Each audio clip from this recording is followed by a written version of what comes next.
Yo, I have probably done at this point doing J content at least for now. Have tested him in multiple teams. The only thing that I never really test out is Psycube because there's a lot of variation to his play right now. Like you can use him as sustain, damage. So you got to want to change his Psycube depending on what you are trying to do with him. In both the CN account that I'm using, the one that I play myself and the other one that Milsha, the owner of the account, he has the side cube, but it's not like fully level up. So it will be a bit weird if I were to test the side cube when there's some that's higher level and some is lower level. So I'm putting side cube out of the picture here. So the discussion today that I want to talk about is how versatile Jay is, and if you look into a certain thread, there are some people who still doubt his capability. Like, oh, his shield is not as good as Marsha. He only cleanse once. Those kind of remark. But we always know it depends on the fight. If there's a fight that really inflicts so much debuff on you, then yes, Jay may not be the best. You can use Marsha. But most of the fight, which enemy is gonna inflict, control on you every single round for 2, 3 different type of control, that would be a problem. At least in the focus flashback that I played, the enemy does inflict disarm and he's just able to cleanse that. No problem. But one thing I want to clarify, when I say meta slave, I don't mean every single meta-centric player out there. I only specifically highlighting those. If you know, then you know who I'm talking about. But yeah, that group of people. So let's look into the plus of Jay and maybe some of his weakness. I will go through it part by part, from his versatility to his sustain to his damage. So first of all, let's talk about his evolution, right? So why people still think that he's bad? Because during his debut, he was supposed to be a sustain because he has shield. So everyone expect him to be a sustain. But the problem is he drained his own HP. Because the more he drained, then his shield becomes stronger, his damage becomes higher.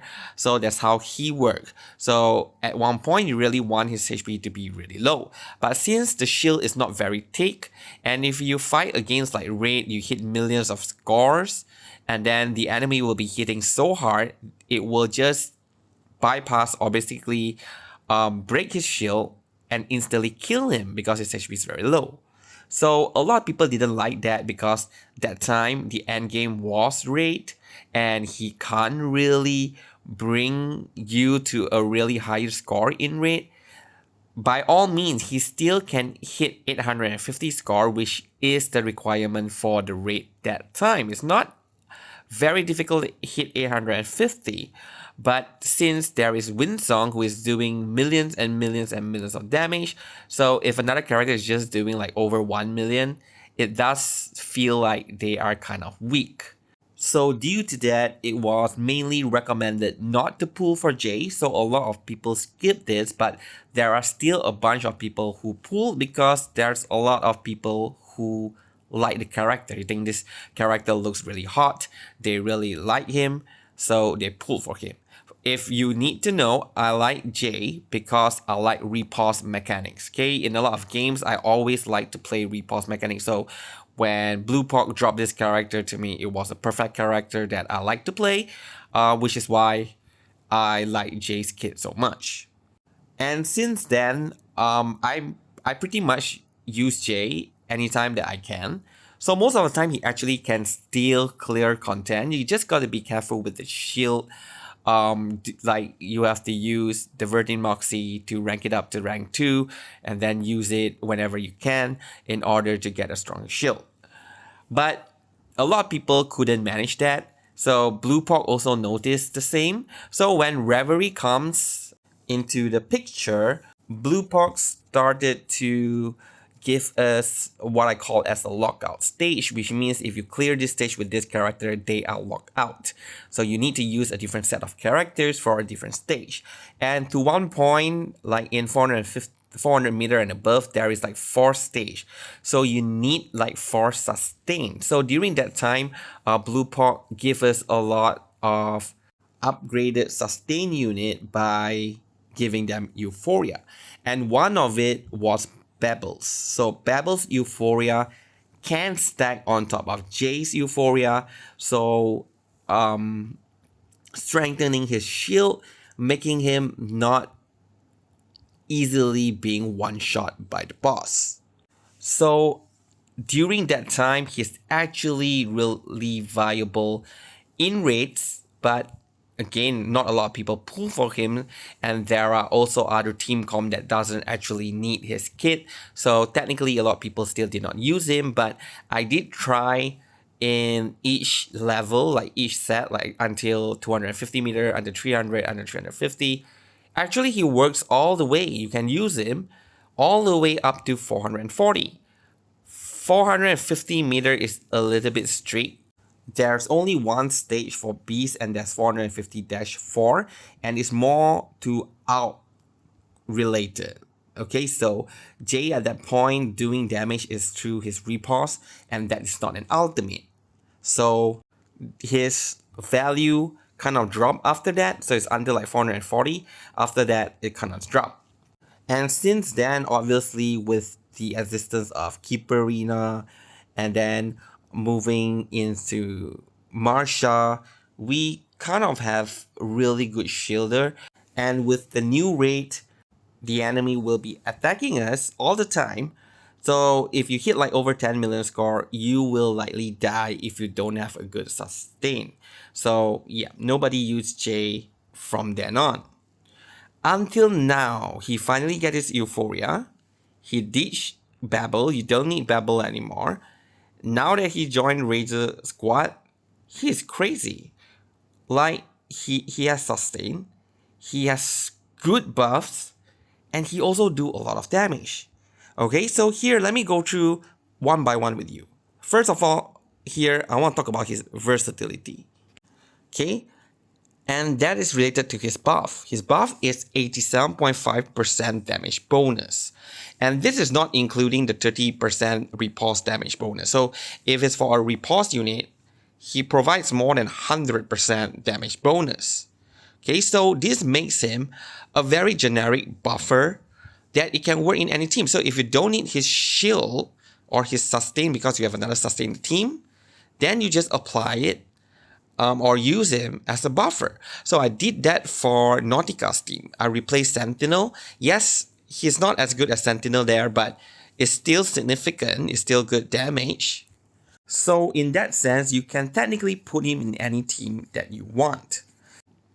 But most importantly, place him in a team where there's also some crit support. Because he doesn't provide any crit support, and his crit is also quite of a problem at the moment. If you don't have any other crit support, he usually fails to crit.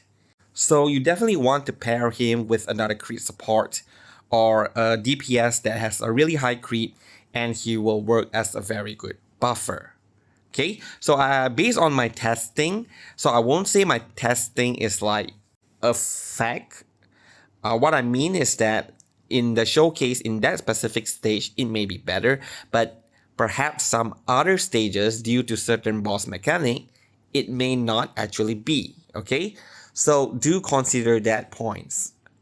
That the original character in the team is still better than Jay.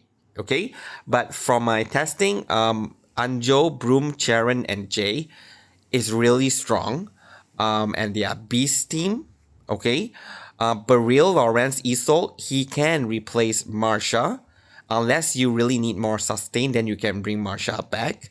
So this opens up a team of major damage is from Intelligence Afflatus. Then Igor, which is also Beast, Lopera, Moldier, and Jay. So that is also very strong, mainly because Lopera already provides crit and crit damage. Moldier provide some ultimate damage up, some ultimate might, Lopera as well. So damage boost from Jay really help to balance and optimize the overall damage output.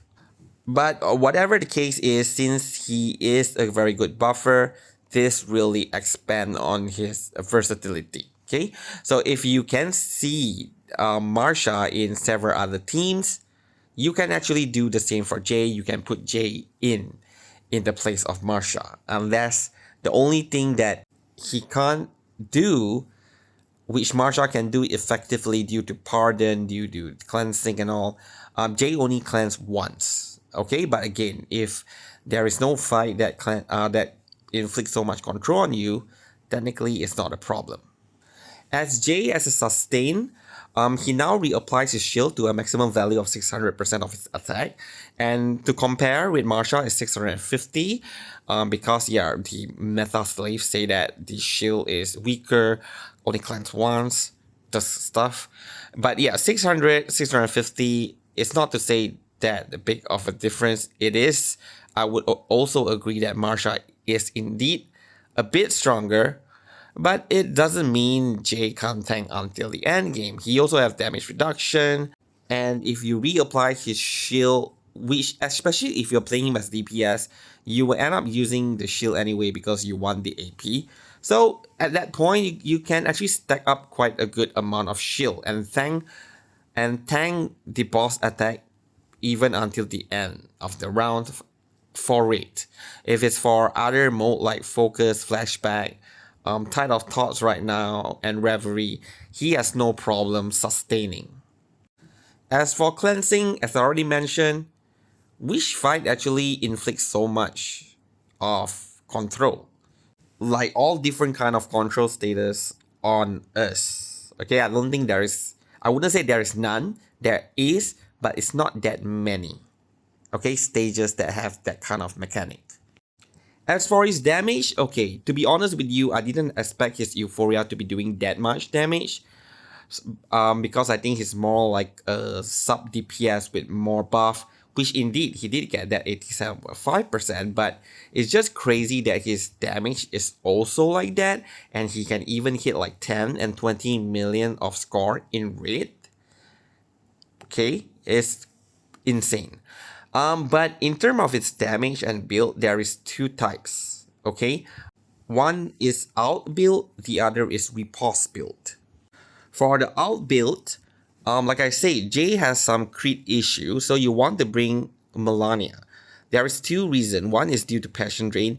The other one that if you stack up the Melania stack, she actually provides quite a significant amount of crit when using ultimate. Passion Drain is also very helpful for Jay, especially if you want to spam ultimate every round, because imagine this. You use S2, you inflict Passion Drain on 2 enemy, he does a repause, hit 2 enemy, get 2 Moxie on top of his skill that he used to cast the shield on himself. So that's 3 Moxie. Then if he repause twice, that's another 2 Moxie. You can easily get his ultimate again. So, the team here that I recommend will be Jay, Melania, Recoleta, Rhiannon, or Isolt.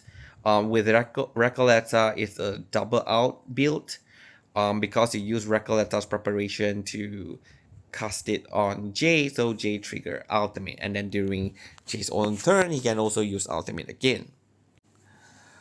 Alright, so that is the out build. Another reason he is very good for damage is actually through his repulse. His repulse deal actually a lot of damage if you really find all the 3 extra action buffers like Flutterpage. His damage just from one repulse can really go up very high. But here for the follow-up attack build, I would recommend Lopera, because we really need the crit from Lopera. I tried it, I compared Lopera with Mercuria, with even Sharon, but Lopera seems to be easier to play, and yeah, overall does allow Jay to do more damage. So overall now he's really an excellent character. If you want to give me to score him like what tier, I'm definitely going to put him way up there. Mainly due to his versatility that he can work in so many teams, be the shielder for so many teams as well. Okay, but what does this tell us? So one of the highlight that I want to mention here is that Jay really transitioned from a character that nobody wants to a character that now probably a lot of people want to obtain. So, especially like I say, if you really like a character, just pull for them. You will enjoy the game so much more. So don't stress yourself out and burn yourself out chasing meta. Meta shift a little bit too fast at the moment for my liking. I would hope that it actually be a bit slower down.